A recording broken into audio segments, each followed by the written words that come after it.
పురపాలక పాఠశాలలు ఆధునీకరణ బాట పడుతున్నాయి. నాణ్యమైన విద్యా బోధనకు వేదికగా మారనున్నాయి. ప్రభుత్వం నూతనంగా ప్రారంభించిన విద్యావాణి కార్యక్రమంలో విజయవాడలోని అన్ని పాఠశాలల్లో డిజిటల్ తరగతి గదులు ఏర్పాటవుతున్నాయి. నిపుణులైన అధ్యాపకులు ఒకచోట నుంచి వందలాది మంది విద్యార్థులకు బోధించే విధానం ముఖ్యమంత్రి చేతుల మీదుగా ఇవాళ ప్రారంభమవుతోంది.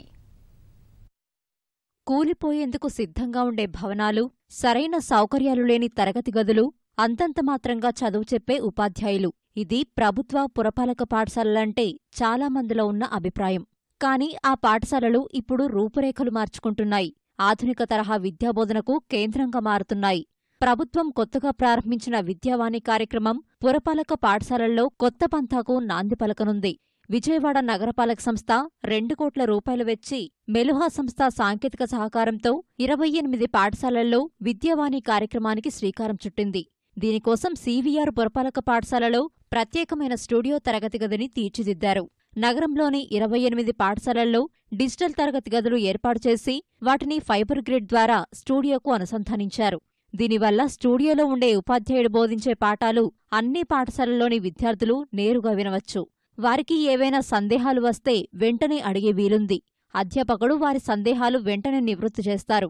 ప్రతి పాఠశాలలో 3 గదుల్ని ఇలా డిజిటల్ తరహాలో మార్చారు. 8 నుంచి 10వ తరగతి చదివే విద్యార్థులను దృష్టిలో ఉంచుకొని వీటిని ఏర్పాటు చేశారు. పిల్లలకు నిపుణులైన అధ్యాపకులతో నాణ్యమైన విద్యను అందించేందుకు ఈ కార్యక్రమం ఎంతగానో ఉపయోగపడుతుందని అధికారులు అంటున్నారు. ఎడ్యుకేషనల్ స్టాండర్డ్స్ పెంచడానికి రేపు సబ్జెక్ట్ ఎక్స్పర్ట్స్ని పిలిపించి ఇక్కడి నుంచి వాళ్ళు కానీ టీచ్ చేస్తే అన్ని స్కూల్స్కు వెళ్ళిపోతుందన్నమాట. కాబట్టి దానివల్ల ఏమవుతుందంటే కార్పొరేట్ స్కూల్స్ కంటే గవర్నమెంట్ స్కూల్స్లో ఎక్సలెంట్ ఎడ్యుకేషన్ ఫెసిలిటీస్ ఉంది, హై స్టాండర్డ్స్తో టీచ్ చేస్తారు అనేదానికి కూడా ఈ ఇంటరాక్టివ్ సెషన్ అనేది ఉపయోగపడుతుంది. కాబట్టి ఇది లైవ్లో తీసుకొని రావడం వలన అందరూ ఎక్స్పర్ట్స్ని రేపు భవిష్యత్తులో పిలుచుకొని రావడం, సబ్జెక్ట్ ఎక్స్పర్ట్స్ని వాళ్ళని టీచ్ చేయమనడము, తర్వాత టీచ్ చేసిన తర్వాత ప్రశ్న సమాధానం కూడా వాళ్లతోనే డైరెక్ట్గా ఏర్పరచడానికి ఈ కార్యక్రమం ఉపయోగపడుతుంది. విద్యావాణి కార్యక్రమంలో భాగంగా తొలిసారిగా విజయవాడలో ఈ సౌకర్యం అందుబాటులోకి తెచ్చారు.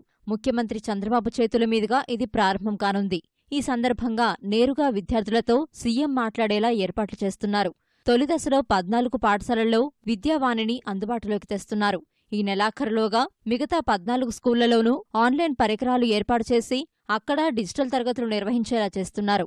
నగరానికి వచ్చే వివిధ రంగాల ప్రముఖుల్ని స్టూడియోకు పిలిపించి వారితో ప్రసంగాలు ఇప్పించడం, విద్యార్థులతో ముఖాముఖి ఏర్పాటు చేసే దిశగా ప్రణాళికలు రూపొందిస్తున్నారు. తద్వారా పిల్లల్లో చదువుతో పాటు భిన్న రంగాల్లో అవగాహన పెంచి వారు ప్రముఖుల నుంచి స్ఫూర్తి పొందేలా చేయనున్నారు. ప్రైవేట్ స్కూల్స్లో పోటీ పెట్టి కొంతమందిని తీసుకొచ్చి చెప్పిస్తూ ఉంటారు, శాలరీస్ బాగా ఇచ్చి.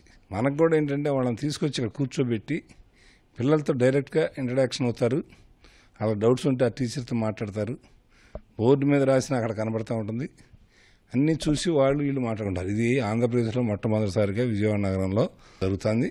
ఇవాళ ఏంటంటే పేద పిల్లల్లో కూడా తెలివితేటలు ఉంటాయి, మంచి తెలివైన వాళ్ళు ఉంటారు. వాళ్ళని ఏంటంటే వాళ్ళని బయటికి తీసుకురావాలి అని చెప్పేది ప్రభుత్వ ఉద్దేశం.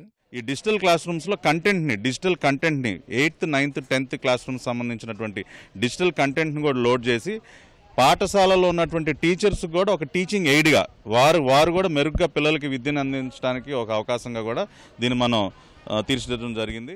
విజయవాడ పురపాలక పాఠశాలల్లో 10వ తరగతి ఉత్తీర్ణత శాతం 90% పైగానే ఉంటోంది. ఆధునిక పరిజ్ఞానంతో కూడిన బోధన అందించడం ద్వారా ఉత్తీర్ణత శాతం మరింత పెరుగుతుందని, పిల్లల్లో ప్రతిభా పాఠవాలు మరింత రాటుదేలుతాయని అధికారులు భావిస్తున్నారు. రాష్ట్రంలోని మిగతా పురపాలక పాఠశాలల్లోనూ ఇదే తరహా బోధనకు రాష్ట్ర ప్రభుత్వం ప్రారంభించేటువంటి అవకాశాలు స్పష్టంగా కనిపిస్తున్నాయి. ప్రభుత్వ పాఠశాలలో జరిగినటువంటి విద్యార్థులు కూడా మంచి నైపుణ్యం ఉన్నటువంటి విద్యార్థులుగా మారేటువంటి అవకాశం ఉంది. కెమెరామెన్ నాగేంద్రతో పూర్ణచంద్రశేఖర్, ఈటీవీ న్యూస్, విజయవాడ.